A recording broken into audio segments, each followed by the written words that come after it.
हमारी जितनी माताएं बहनें जा रही हैं इनको हम कहते नहीं कि आप रुकिए, कहना है कि जाते हो तो मेरी जान भी लेते जाओ। जगदम्बा भैया कि जाते हो तो मेरी जान भी लेते जाओ, और इससे अगर मन ना भरता हो तो गाने बजाने का सामान भी लेते जाओ, उससे भी मन ना भरता हो तो पीछे गोलू राजा जी बैठे उनको भी लेते जाओ। जब रहेगा ही नहीं कोई तो भजन कौन गाएगा जी?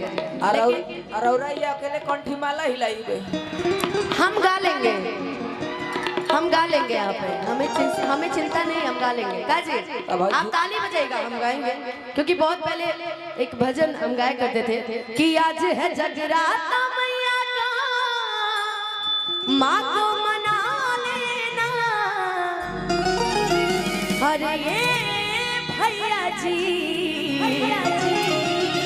जरा ताली बजा लेना, जरा ठुमका लगा वो भी लगवा दिया जाता, लेकिन भीड़ बहुत ना है जी। लेकिन आइए मिल के पचरा गाएंगे, जिसको याद होगा मन में गाता रहेगा। ठीक है, तैयार है आप? मेरे साथ तैयार है कि नहीं? ये चाची जो सर हिलाई थी, ये चाची जी जो सर हिलाई थी, तैयार है? वाह। कि निमिया के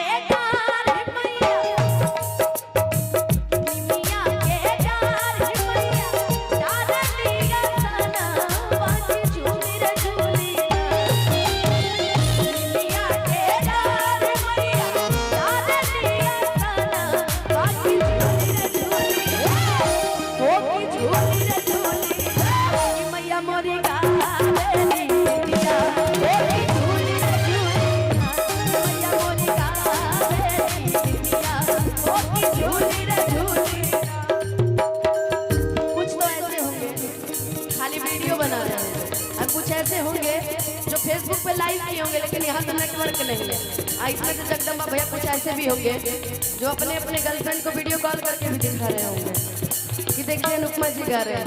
सही बात है ना? पते की बात, चाची बड़ा खुश हो रही है तो हाथ उठा के मिल के गाएंगे कि मैया मोरी गा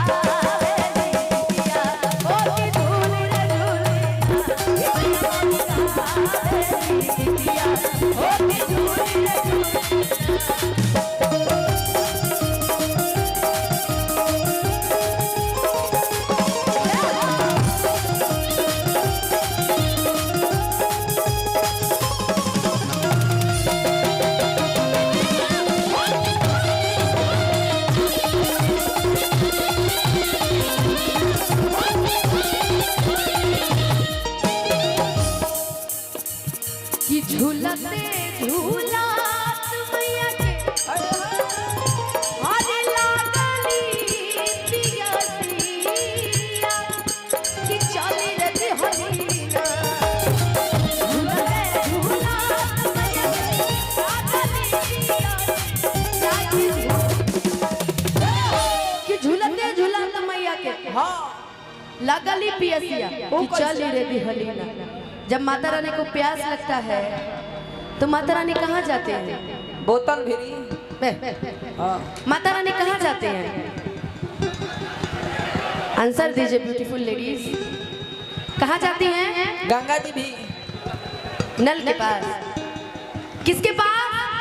अरे जोर से बोलो, अरे जय माता दी होता है, जोर से बोलो। हाँ जरा दोनों हाथ उठा के इनके लिए एक बार ताली बजा दीजिएगा भाई। बहुत सुंदर जवाब आपका हमारी पीली पीली ड्रेस में। वाह कि झूलते झूलात मैया के अरे लागली पियसिया कि चली रे दिहलीना हो कि चली रे दिहलीना। अब कहाँ पे चल रही? कहाँ? एकदम साइलेंट कीजिएगा। अगर आप लोग बताइए कहाँ पे चली रही? अरे आप ही बताइए कहाँ पे? कॉल भिरी। पक्का ना? पक्का? आप ही को हम देख रहे हैं। दोनों हाथ उठा के मिल के गाएंगे कि माला हो